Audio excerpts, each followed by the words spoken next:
Bien, chicos, vamos a hablar acerca de fármacos en cardiología. ¿Qué datos debemos tener en cuenta? Como podemos ver en la imagen, cuando uno tiene los fármacos, en este caso, en general, para poder hablar de estímulos o inhibiciones, tenemos que hablar de receptores. Cuando uno habla de los receptores, lo primero que se le viene a la mente es los receptores alfa y los receptores beta.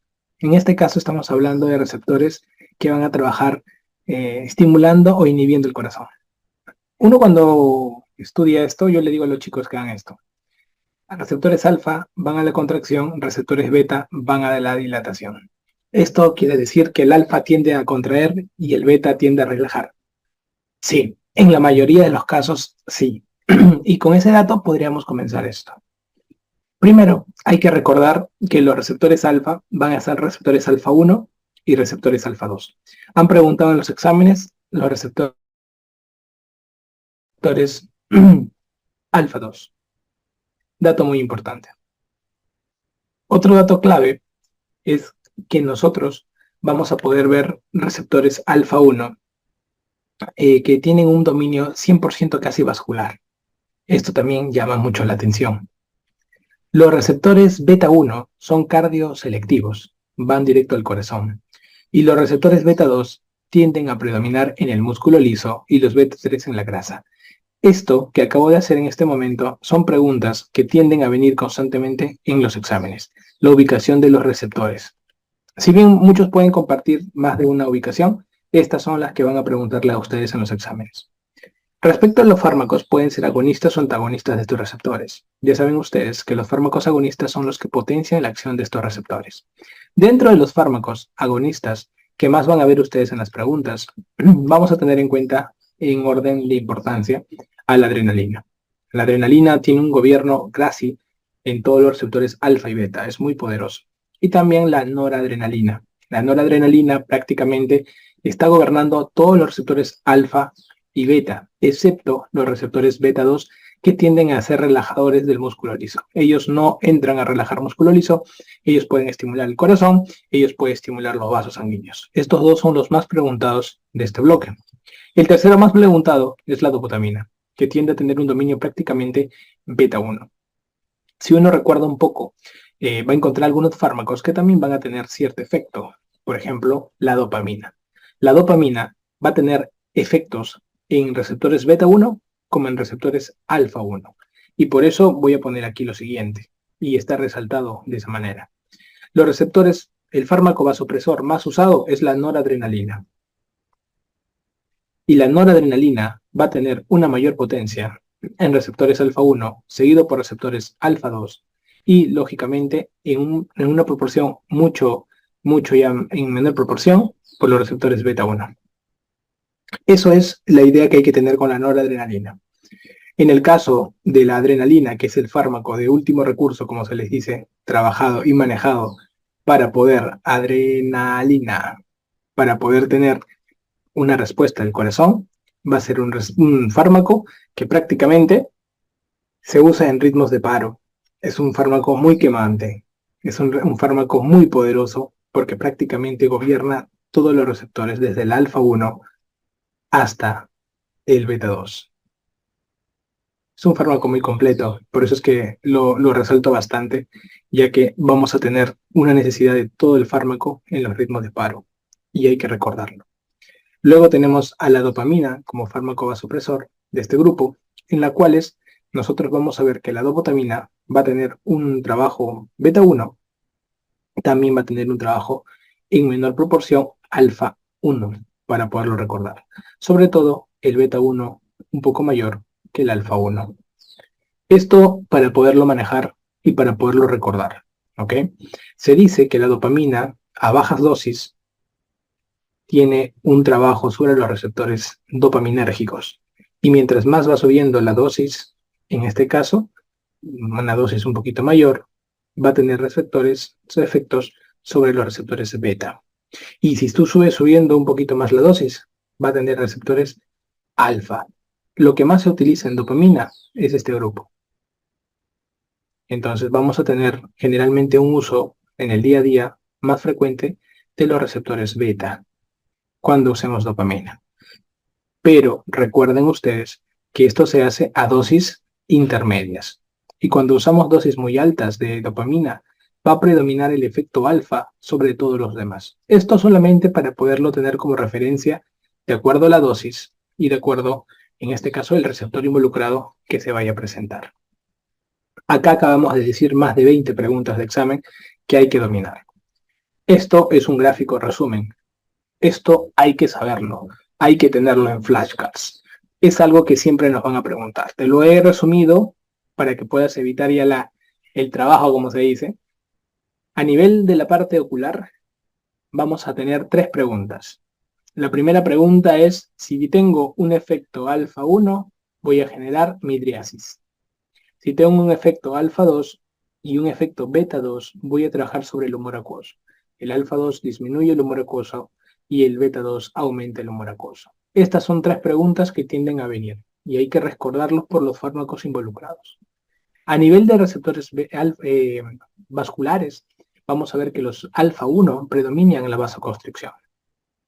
Esto es interesante porque vamos a ver que va a haber un aumento del retorno venoso cuando haya vasoconstricción venosa y un aumento de la resistencia vascular periférica cuando haya vasoconstricción arterial.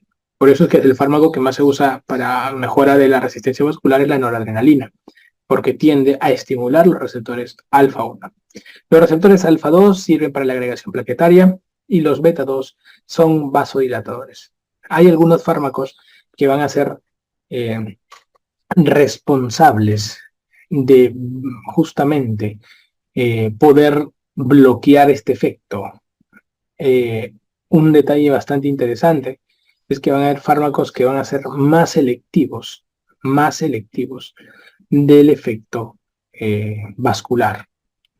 Y esto es bastante interesante porque vamos a permitirnos nosotros poder estimular ciertos receptores para generar un cierto mecanismo a nivel vascular. Entonces es un dato muy interesante que nosotros deberíamos tener en cuenta. El efecto sobre el receptor y el efecto sobre la respuesta.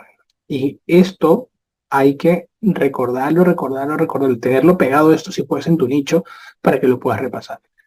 Los efectos beta 1 son de aumento. Siempre le pongo la flecha como 1 para que te acuerdes que esto es como 1. Aumento de frecuencia cardíaca, aumento del automatismo y aumento de la contracción. Y los receptores beta 2, acuérdate de 2 pulmones, broncodilatación. A nivel de la grasa, los alfa 2 disminuyen la lipólisis y los beta 1 a beta 3 aumentan la lipólisis. Los efectos alfa 1 a nivel de la vía digestiva tienden a aumentar los esfínteres, esto a nivel del esófago, del pílori, a nivel de la región anal. Y los efectos beta 2 tratan de disminuir la peristalsis. A nivel del hígado, los efectos beta 1 van a tender a aumentar la glucogenólisis, ¿no? Es un efecto que deberíamos, digamos, a tenerlo en consideración. Justamente, hay algunas preguntas que siempre nos hacen con respecto a este tipo de mecanismos, ¿no? Los beta 1, acuérdense que es un efecto de mayor trabajo cardíaco, por lo tanto, también hay una mayor liberación de glucosa. A nivel del páncreas, el alfa 2 tiende a disminuir la insulina y el beta 2 tiende a aumentar la insulina. A nivel de la vejiga, el alfa 1 tiende a la retención urinaria y el beta 2 beta 3 a la relajación del detrusor. A nivel de la eyaculación, el alfa 1 pues va a mejorar el proceso eyaculatorio y los beta 2 a nivel ya del útero en sí, vamos a trabajar acá lo que es la tocólisis, que se trabaja para disminuir el tono uterino, ¿no? Acá dibuja, en vez de, no me voy a confundir con un riñón, con su vejiga. Acá han querido poner un ovario, un útero, tienen que poner un útero en el que va a relajar. Igualmente, hay que recordar que a nivel del músculo vamos a encontrar un aumento de la contracción en receptores beta 2. A través de los años, siempre han preguntado de estas cosas. Tienden a tener un poco de memoria, tienden a tener un efecto de repasar constantemente esto, pero hay que recordar que la tendencia de los receptores alfa es una tendencia generalmente a trabajo, a energía, a gasto energético. Y si recordamos con esa forma la manera de pensar, entonces nos va a ir bastante bien. En cambio, los efectos alfa 2 son generalmente efectos más inhibitorios, son efectos más de tendencia a estar estables, eso, van por ese camino, ¿no? Y justamente también hay que recordar que los efectos beta 1 son de mayor trabajo, mayor demanda, y los beta 2 tienden a ver generalmente a mayor estabilidad, a un momento de más de reposo.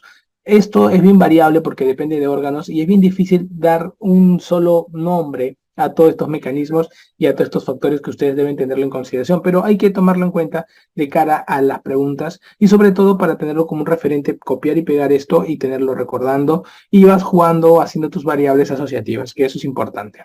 Con respecto a los fármacos en cardiología, vamos a ver que por cada patología siempre van a haber un grupo de fármacos que se tienden a utilizar. Ese es un dato muy importante. Entonces, los fármacos se pueden clasificar de diferentes maneras, hay de diferentes formas de trabajo. Entonces, cada uno va a encontrar una manera lógica, quizás, de poder recordar los fármacos, pero no hay mejor manera de recordarlos que sabiendo sus mecanismos verdaderos de acción. Entonces, nosotros vamos a ver que si vemos al corazón como un ente en la cual tiende a trabajar, por ejemplo, vamos a poner una fórmula básica.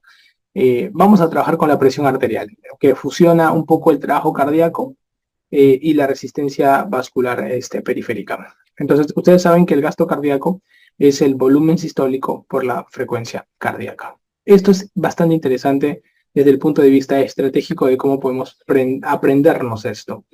El volumen sistólico depende de qué elementos. El volumen sistólico depende de los elementos de precarga, que es la cantidad de la sangre, el volumen de carga que va a tener el corazón, cuánto está llegando de sangre. Y esto se logra al llenado, ¿no? Al retorno venoso. Y bueno, eso es lo que llega, ¿no? Y lo otro es, el volumen sistólico también depende de cómo se contrae el corazón, o sea, elementos de contracción. Si nosotros no tenemos control sobre la precarga y sobre la contracción, entonces vamos a tener un poquito de dificultad definitivamente sobre esto, ¿no? Ahora, en el caso de la resistencia vascular periférica, vamos a apuntar a qué? Los procesos de poscarga. Estos son los procesos de poscarga. Acá vamos a poner así, poscarga. Entonces, los fármacos generalmente van a apuntar un poco a estos elementos para poderlos aprender rápidamente. A la precarga, a la contracción, a la frecuencia cardíaca y a la poscarga. Entonces vamos agrupando un poco los fármacos. En cardiología yo voy a encontrar fármacos diuréticos y los fármacos diuréticos van a apuntar a la precarga. Voy a encontrar fármacos que tienden a disminuir un poco la precarga, disminuyendo el retorno venoso, vasodilatando un poco mejor el sistema venoso. Entonces voy a apuntar a ¿qué? A los nitratos. Los nitratos tienden a disminuir el retorno venoso. Los diuréticos tienden a disminuir el retorno venoso. Entonces esto influye en la precarga y son fármacos que yo voy a encontrar. ¿Qué quiere decir? Que cuando yo tengo un paciente que de repente el corazón, cuando le llega mucha sangre, trabaja más y se cansa y le duele, si yo busco un fármaco que disminuya la llegada, pues voy a también aligerar un poco la carga cardíaca que se está viendo. Entonces, para recordar un poco ello, y con eso, por ejemplo, tú puedes decir que un antianginoso puede ser un nitrato, y lo estás viendo aquí, un fármaco que ayuda a eliminar el exceso de agua, porque permite disminuir la precarga, son los diuréticos. Entonces tú vas, como se dice, un poco entendiendo que si basado en la fórmula y lo mezclamos todo, como que nos va a ir bastante bien. Hay fármacos que tienden a aumentar la contracción y hay fármacos que tienden a disminuir la contracción. Para aumentar la contracción estamos hablando de un proceso de inotropismo y para disminuir estamos hablando de un proceso de relajación. Por naturaleza, todo lo que relaja tiende a vivir más años porque vives relajado, sin estrés. Y los fármacos beta bloqueantes van a ser la figura en la relajación. Por lo tanto, los beta bloqueantes, una raya acá, y están metidos en disminución de la relajación. Los fármacos que aumentan la contracción generalmente son fármacos que van a mediar en alguna medida el aumento de la contracción, ya sea algún tipo de receptor en específico o a un aumento de calcio intracelular. Esas dos son las dos vías generalmente que van a utilizar este tipo de medicamentos, ¿no? Para que uno pueda recordar. Por ejemplo, si yo tengo un simpático mimético, por ejemplo, puede ser la noradrenalina, la adrenalina, la dobutamina o la dopamina. Entonces, estos de aquí son simpático-miméticos, porque van a mediar algún receptor que va a aumentar el trabajo cardíaco propiamente. Y son mediadores receptores. Hay otros mediadores que buscan el aumento del calcio. Esto es interesante. Esto lo podemos trabajar desde el punto de vista de medicamentos como la digitalica. O sea, el digital va a permitir también aumentar el inotropismo, aumenta la fuerza de contracción. Un medicamento que trata de ser un mayor sensibilizador al calcio sin aumentar el calcio intracelular. Ojo, sin aumentar el calcio intracelular, pero es un medicamento que hace sensibilidad, es un sensibilizador al calcio, es el levosimendan, ¿no? Esto es importante, ¿no? El levosimendan. Y aquí tenemos fármacos entonces que aumentan el inotropismo como el levosimendan. Tenemos fármacos que van a trabajar directamente en la frecuencia cardíaca y acá estarán todos los fármacos antiarrítmicos. Antiarrítmicos, también es importante recordarlos, ¿no? Dentro de los fármacos antiarrítmicos nosotros vamos a encontrar algunos de ellos como los beta bloqueantes, por ejemplo, ¿no? Y algunos otros fármacos antiarrítmicos. Y los fármacos que van a disminuir un poco la poscarga, porque la poscarga puede ser elevada. Tú puedes aumentar la poscarga, ¿no? Y puedes disminuir la poscarga. Fármacos que aumentan la poscarga son los famosos vasopresores. Los famosos vasopresores. Entonces, son aquellos que van a trabajar sobre receptores alfa 1, ¿no? Como la noradrenalina, que tiene un efecto vasopresor por el efecto alfa 1 y tiene un efecto beta 1, por lo tanto también es un efecto simpático, mimético, inotrópico. Entonces tú dices, mira, la noradrenalina hace dos efectos, aumento inotrópico, o sea, contracción, y también aumento vasopresor. Interesante. La adrenalina también tiene un efecto vasopresor y también tiene un efecto inotrópico. Qué interesante. La dobutamina, sobre todo, tiene un efecto de tipo inotrópico, que eso lo va a caracterizar, ¿no? Y eso hace de que dentro de este grupo, la dobutamina, yo lo separo un poco. ¿Por qué? Porque lo enfrento. La dobutamina sí necesita aumento de calcio intracelular. En cambio, el levosimendan no necesita la llegada de más calcio, sino hay una mayor sensibilidad a la liberación de calcio del retículo sarcoplásmico. Por eso que la dobutamina y el levosimendan se parecen, pero no son iguales, son diferentes. ¿Sí? Uno es sensibilizador al calcio, el levosimendan, y el otro no, como la dobutamina, que necesita mayor llegada de calcio para producir una mayor contracción. Y fármacos que disminuyan la poscarga básicamente son fármacos vasodilatadores. Y estos fármacos van desde cabeza con los YECAs, que ustedes muy bien lo ven en los fármacos antihipertensivos, y también los calcio antagonistas. No son fármacos que van a trabajar de una u otra manera durante el proceso de vasodilatación propiamente establecido. Entonces son fármacos que acá vamos rayando todo lo que ya hemos visto. Entonces, de tal manera, si se dan cuenta, he tratado de una u otra manera poder relacionar los fármacos que uno tiende a utilizar dentro del mecanismo fisiopatológico. Todo basado en este proceso, ¿no? En el proceso en la cual nosotros vamos a observar, de acuerdo a la ubicuidad de la variable, diferentes comportamientos. Si se dan cuenta, tengo un comportamiento de precarga, tengo dos comportamientos en contracción, tengo acá voy a 1, 2, 3, 4 comportamientos en antirrítmico, 5 en resistencia vascular periférica, que disminuye, y 6 cuando aumenta. Entonces tenemos mecanismos que se van a presentar dentro de esto, ¿no? De este contexto. Entonces estamos hablando prácticamente de 1, 2, 3, 4, 5, 6 mecanismos que podemos encontrar en el corazón, y son fármacos que van a estar a libre merced para poderlo analizar. Entonces, dentro de todos los fármacos que estamos viendo aquí, que se estudian basado en una fórmula, el fármaco más preguntado en la historia son los beta bloqueantes. Hay 4 usos en cardiología, que justamente lo decimos así. Primer uso es que son fármacos que se pueden usar en la hipertensión arterial, pero no como primera línea, sino como un efecto secundario, no secundario, sino un efecto en paralelo que puede también darse. Se usan en la cardiopatía isquémica, para relajar el corazón, para evitar el proceso de excitación cardíaca posisquémica.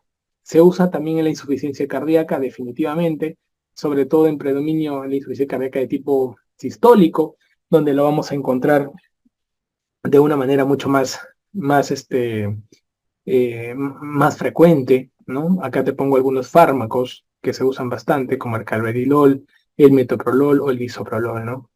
Y también es un fármaco antiarrítmico, porque ayuda a frenar las taquicardias supraventriculares, que pueden ser la fibrilación auricular, el flúter o la taquicardia auricular, ¿no? Que eso es multifocal. Entonces, esto es importante recordar, nunca se da con verapamil ni diltiazem, y sí se puede dar con nifedipino y con amlodipino, ¿no? Hay efectos adversos. El efecto adverso más frecuente que se observa en los pacientes con beta bloqueo es la fatigabilidad. O sea, apenas inician el tratamiento se sienten cansados. También pueden haber otros efectos como el broncoespasmo, empeoramiento de los síntomas de la arteriopatía periférica, empeoramiento de la insuficiencia cardíaca cuando inicia. Puede ser que nunca dosis tope, siempre comenzar con dosis baja y seguir escalando. También puede dar cuadros de hiperlipidemia, atenuación de los síntomas de hipoglicemia por el bloqueo simpático que ocurre, y pesadillas y depresión, sobre todo en los más liposolubles. Hay varias formas de estudiar, los beta bloqueantes. Desde un punto de vista teórico, hay fármacos de largo plazo, hay fármacos de corto plazo, eh, pero más allá de eso, yo creo que la manera más inteligente de estudiar esto son de acuerdo a las preguntas como nos vienen. Ejemplo, ¿cuál es el mejor beta bloqueante tolerado en la insuficiencia cardíaca sistólica? Y esto es interesante porque el mejor es el carvedilol, que es el más investigado en la historia, y te lo van a preguntar como mejor beta bloqueante tolerado. Entonces tú dices, ok, ya sé a dónde tengo que apuntar, ¿no? Hay beta bloqueantes que apuntan a los receptores beta 1, beta 2, receptores alfa adicionales. Eso, por ejemplo, podría ser un ejemplo. Nosotros apuntamos a receptores muy específicos. Por ejemplo, acá lo voy a poner como parte importante que puede venir alguna vez una pregunta. Si me preguntan cuál es un receptor beta 1 cardioselectivo, yo diré el atenolol. Eso ha sido pregunta muchas veces en los exámenes. El metoprolol, ¿no? El metoprolol, el esmolol, solamente para tenerlo en cuenta, ¿no? También un beta 1 es el bisoprolol, también el nebivolol. Son beta 1, así como que uno debe tenerlo en cuenta, ¿no? Estos son los beta 1 prácticamente casi 100% cardioselectivos. Y si tú le agregas a esto un alfa bloqueante, o sea, beta más alfa, tenemos LACA, el abetalol más el carvedilol, para que te puedas recordar.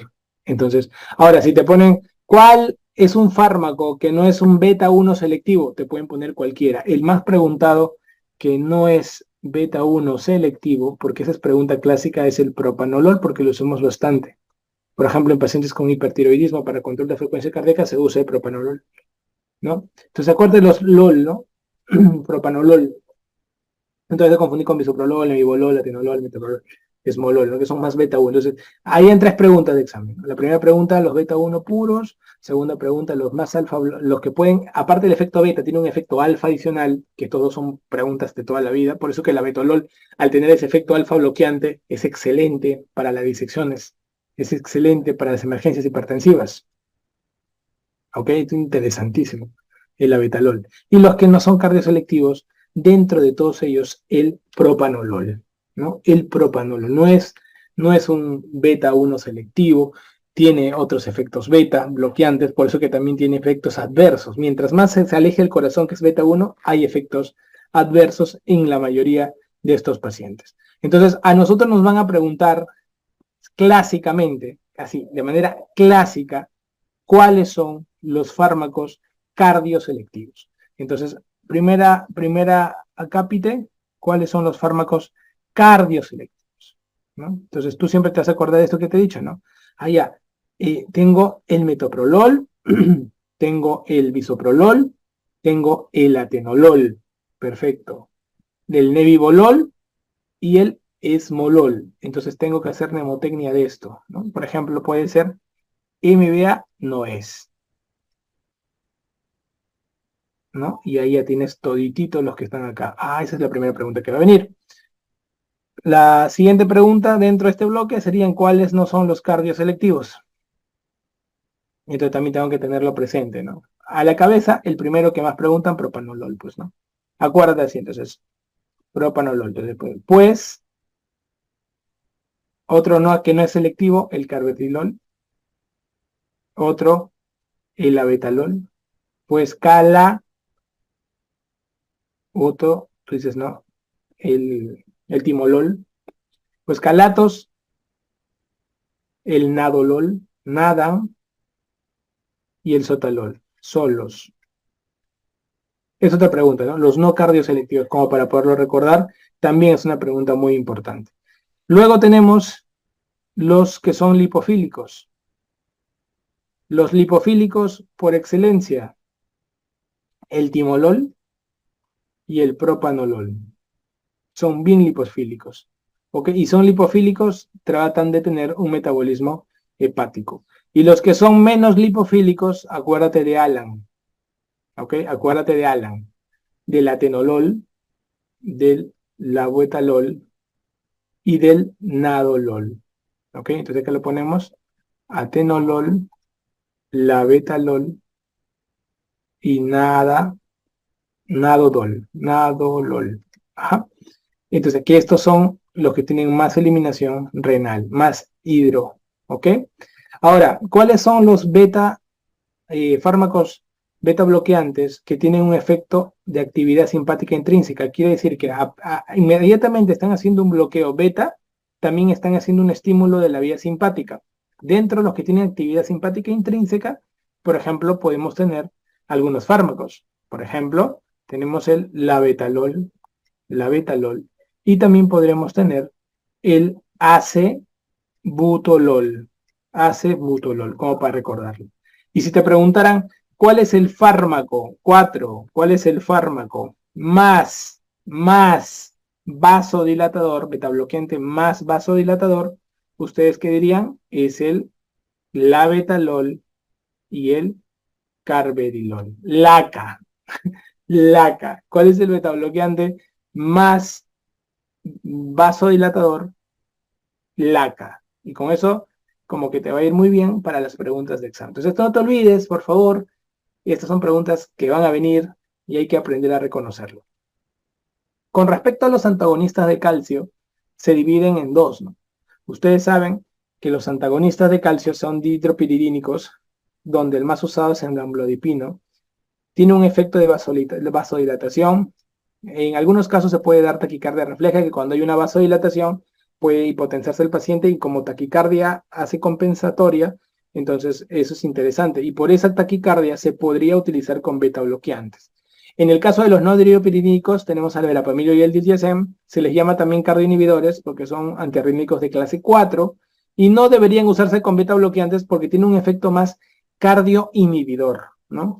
Efectos adversos que se puedan dar, ustedes saben que dentro de los efectos adversos, el efecto del verapamilo más frecuente es el estreñimiento y el efecto de los dihidropiridínicos como el amlodipino es el edema de miembros inferiores, como para que lo puedan tener en consideración. No se olviden también que los antagonistas de calcio, por ejemplo, van a tratar de buscar la manera de poder controlar situaciones que impliquen, sobre todo en el día a día de mayor uso, vasodilatación. Por eso es que siempre vamos a ver involucrado el amlodipino, el nifedipino, ¿no? Pero no el nifedipino de 10 que te baja de golpe, sino el de 30 con una dosis retard, como nosotros le decimos, una dosis retard. Entonces no hay que meterse, no hay que bloquearse aquí, hay que apuntar a las preguntas que nos van a venir porque eso nos va a mantener totalmente bien concentrados, ¿ya? Importante dentro de este proceso. Acuérdense ustedes que así como existe el nifedipino, como existe el amlodipino, recuerden el efecto, esto se debe mucho a su tiempo de vida, ¿sí? Una acción corta, por ejemplo el nifedipino, tiene menos de 4 horas y es una acción corta, ¿no? Interesante. El amlodipino tiene una acción larga, generalmente mayor a 24 horas. Es una acción larga, acá lo vamos a poner, para tenerlo en cuenta. ¿Ok? Y hay fármacos intermedios, ¿no? Como el nicardipino, que tiene una acción intermedia. Nicardipino, que tiene una acción intermedia. Como para tenerlo en cuenta. Hay otro que es el felodipino, pero también es acción acción larga, ¿no? Pero estos son los que más vamos a tener en cuenta dentro del proceso de preguntas. Cuando hablamos de los nitratos, ya no hablamos solamente de fármacos que tienen un efecto vasodilatador, ¿no? Porque el calcio antagonista es un fármaco que tiene un efecto vasodilatador siempre y cuando sea dihidropiridínico. Y este efecto vasodilatador lo vamos a encontrar en alguna proporción en arterias y en alguna proporción en las venas. O sea, es un fármaco bastante interesante, ¿no? Con una vasodilatación bastante compleja. Por eso que lo voy a poner acá, vasodilatador de arterias y vasodilatador de venas. En cambio, cuando uno se va a los nitratos, prácticamente el dominio es sobre la vasodilatación venosa. Entonces son vasodilatadores venosos. También se pueden servir como antianginosos por el efecto de disminuir el retorno venoso y por eso mejor contracción. Son fármacos que pueden ayudar a pacientes que tienen algún componente de daño cardíaco originado por la obstrucción de arterias y el nitrato te quita ese estado de angina. Y también algunos se pueden usar en emergencias hipertensivas y también aprender a reconocer cuáles son esos fármacos. Hay que recordar que el resto de fármacos son de origen arterial generalmente, ¿no? Los vasodilatadores, por ejemplo, la hidralazina, la fentolamina, la clonidina, el nifedipino, normalmente tienden a tener un efecto más potente del punto de vista arterial, un poquito más, ¿no? El nifedipino del relajador, ¿no? Entonces, esta parte es muy importante. Ahora, en las emergencias hipertensivas se tiende a usar mucho el nitroprusiato, que es más potente, y la nitroglicerina. En el nitroprusiato, prácticamente su actividad es no enzimática. En cambio, en la nitroglicerina requiere una actividad enzimática, como para poderlo recordar y hacer la diferencia, ¿no? Entonces, esto es muy importante porque estos fármacos vasodilatadores disminuyen el retorno venoso y al venir menos sangre, el corazón se cansa menos. Al cansarse menos, el corazón comienza a ver un trabajo pues en mejor equilibrio, es una mejor perfusión de las paredes. Entonces, eso es interesante, ¿no? Eso va a apuntar mucho a lo que es este tipo de manejo. Tener cuidado en el uso de nitratos, cuidado, acá lo pongo, cuidado. ¿Por qué? Porque estos fármacos tienen que tener cuidado con el sildenafilo, ya que en el sildenafilo nosotros vemos de que va a bloquear justamente a aquellas enzimas que van a encargarse, digamos, de el comportamiento de degradación del GMP cíclico. Y al ser bloqueadas, el GMP cíclico se va a mantener alto.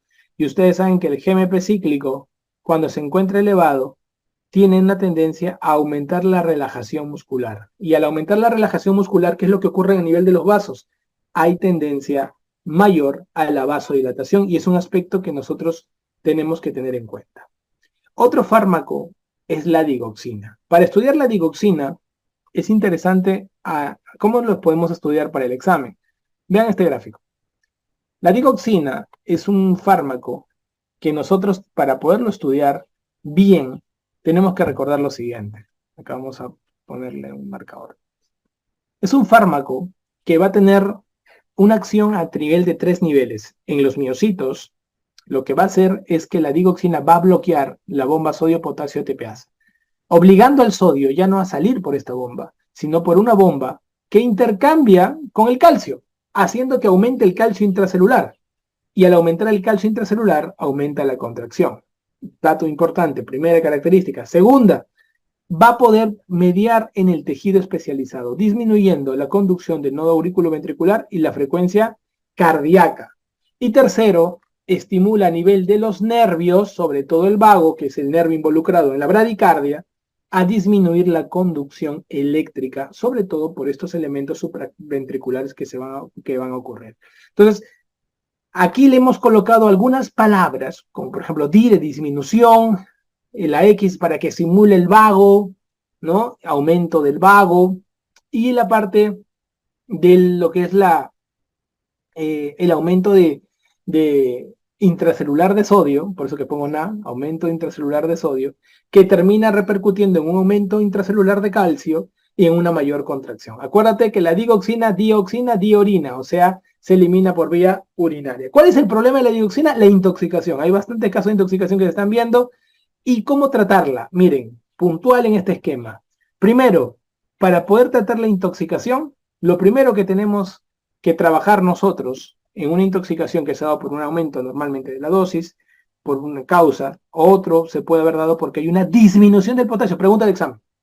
Esto es frecuente. Pacientes que están usando furosemida bajan el potasio y eso pone proclive a una intoxicación.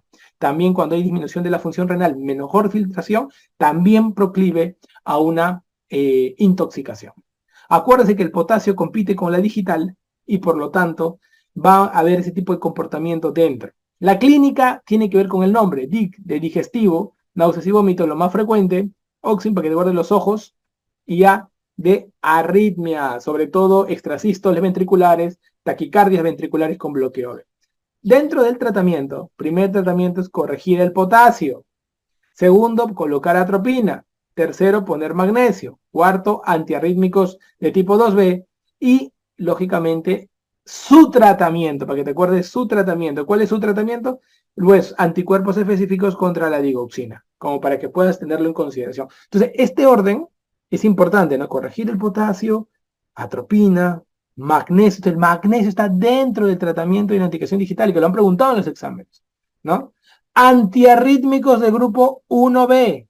¿Qué antiarrítmico conozco yo del grupo 1B? La silocaína. También estará dentro del proceso. Ay, doctor, no me había percatado que podría ser la silocaína. Hay que tenerlo en cuenta, ¿no?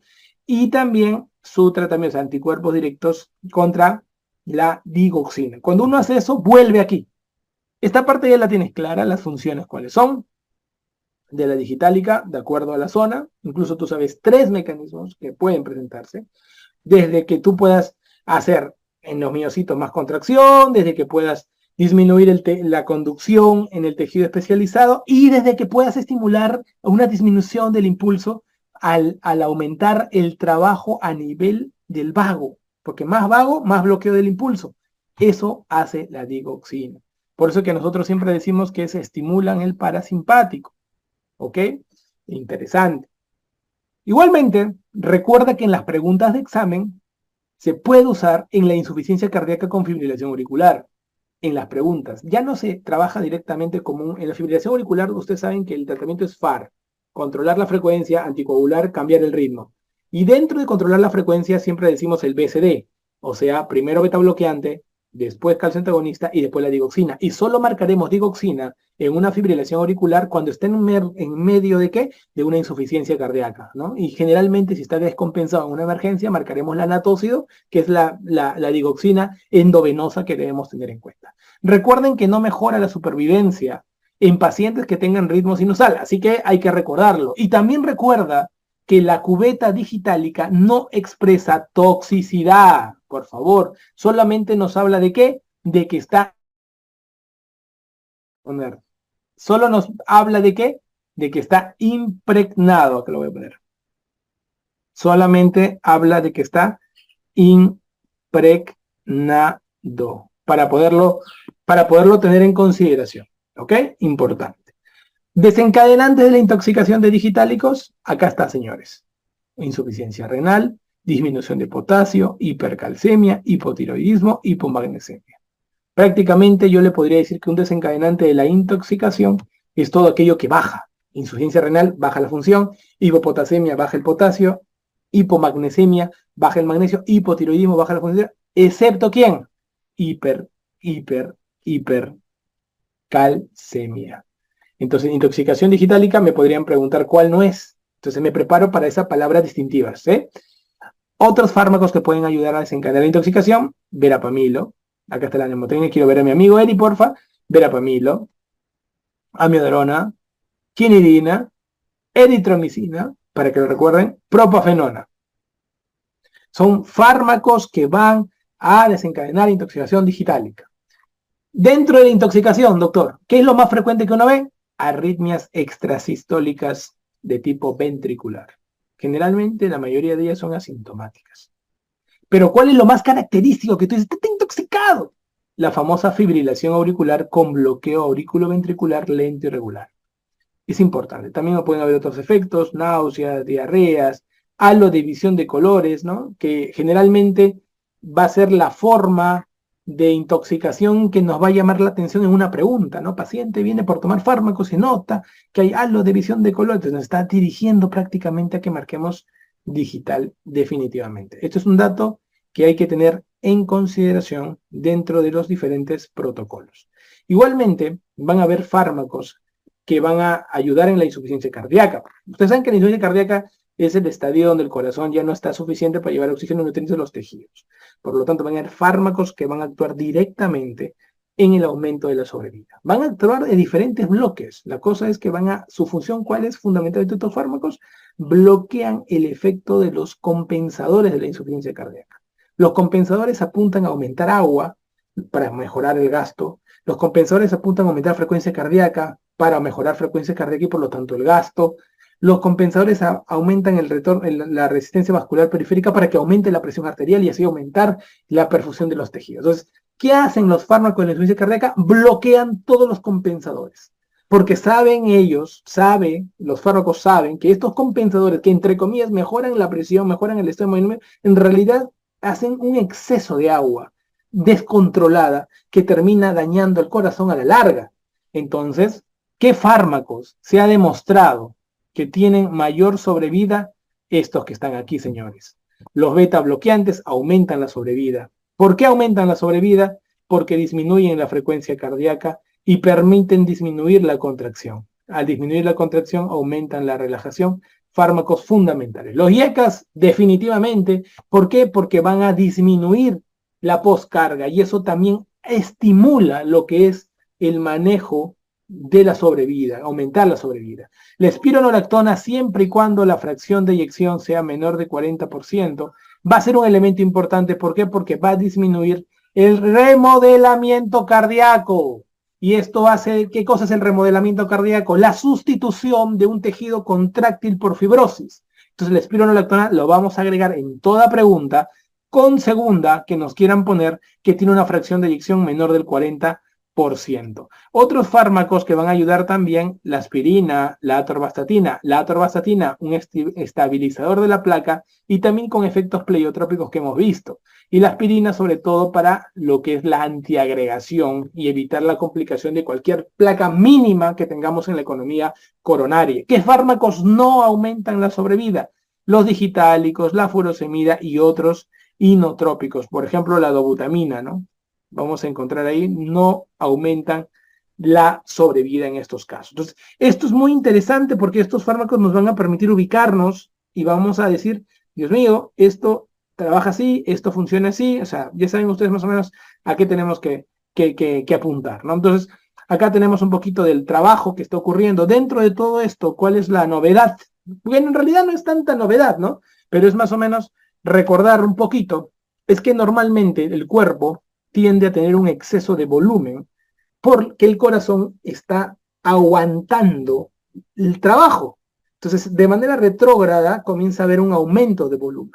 Ese aumento de volumen es detectado por lugares de baja presión que al detectar el aumento de volumen automáticamente liberan de los miocitos una sustancia que se llama péptidos natriuréticos. Péptidos que se van a encargar, porque estos van a ser diferentes tipos. Tenemos el péptido natriurético tipo A, que se forma en el atrio, el tipo B o cerebral, que se forma en los ventrículos, siempre en los miocitos. No se olviden, han sido preguntas de examen. Y también tenemos los del tipo C que se han encontrado en el líquido pericárdico, pero que no se sabe cuál es la función que puede estar dándose, ¿no? Incluso algunos que son los péptidos tipo D, que se habla de que son de origen cardiorrenal, pero mayor cosa no se maneja. El final, ¿qué cosa busca un péptido natriurético? Vasodilatar, aumentar la filtración, que se vaya la sal, que se vaya el agua y disminuir el volumen, disminuir la resistencia vascular periférica. O sea, son fármacos, en realidad es tu cuerpo que está produciendo una forma de poder compensarse. Hay fármacos que permiten mantener más tiempo a los péptidos natriuréticos. Son fármacos que van a bloquear a la nepricilina. ¿Qué es la nepricilina? La nepricilina es la enzima que se encarga de degradar al péptido natriurético. Entonces hay fármacos que bloquean la nepricilina. Y al bloquear la nepricilina, lo que van a hacer es mantener más el péptido natriurético y mejorar los efectos de eliminación del agua que está en exceso. Entonces, van a haber fármacos que van a mezclar, por ejemplo, fármacos como los YECAS más los ARA2, ¿no? Si a este fármaco, sea un YECA o un ARA2, cualquiera de los dos, nunca se usan los dos, cualquiera de los dos, tú le puedes agregar, por ejemplo, un inhibidor de nepricilina. ¿Así, doctor? ¿Le puedo agregar? Claro. Por ejemplo, el sacubritil. Sacubritil. El sacubritil es un inhibidor de nepricilina que junto con, por ejemplo, el valsartán, que es un ARA2, se mezclan y se venden al día de hoy y se utiliza bastante en pacientes los cuales han demostrado disminuir la mortalidad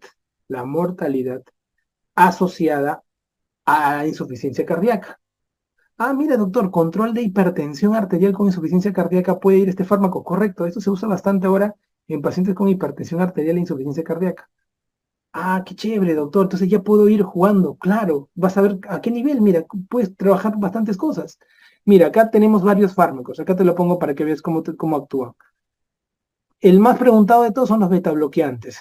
Los beta bloqueantes. Los beta bloqueantes nos van a permitir a nosotros, definitivamente, bloquear los receptores beta 1 para que se relaje el corazón. Perfecto.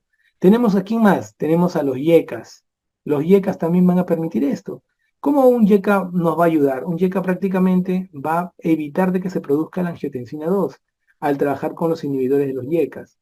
Ah, y la angiotensina 2, tú sabes que es el más grande maldito de todo esto, porque aumenta el agua, aumenta la resistencia vascular, aumenta... Es una desgracia. Pucha, doctor, ¿la espironolactona también estará metida? Por supuesto, claro que sí, porque esto va a bloquear el efecto mineralocorticoide. Y al bloquear el efecto mineralocorticoide disminuirá el aumento de sal y disminuye sobre todo la remodelación, o sea, patológica, ¿no? La remodelación cardíaca que se está presentando. Doctor, acá tenemos receptores directos, por ejemplo, SARA2, que tiene un efecto también igual que los YECAS en la evolución de los pacientes con insuficiencia cardíaca. Los inhibidores nepricilina, como el secubritilo, mira cómo evitan que se rompan en fragmentos inactivos. Esto es muy importante porque va a permitir un buen desenlace, una buena evolución. Entonces, ese aspecto es gravitante y vale la pena en este tipo de pacientes. Ah, mira, van a actuar a diferentes niveles entonces. Por supuesto, esto es fundamental. También van a haber fármacos como la bavradina que van a ayudar al trabajo de los canales de sodio, sobre todo los canales que van a permitir mantener una situación del potencial de acción correcto y va a permitir de que el paciente también pueda tener un mejor control arrítmico.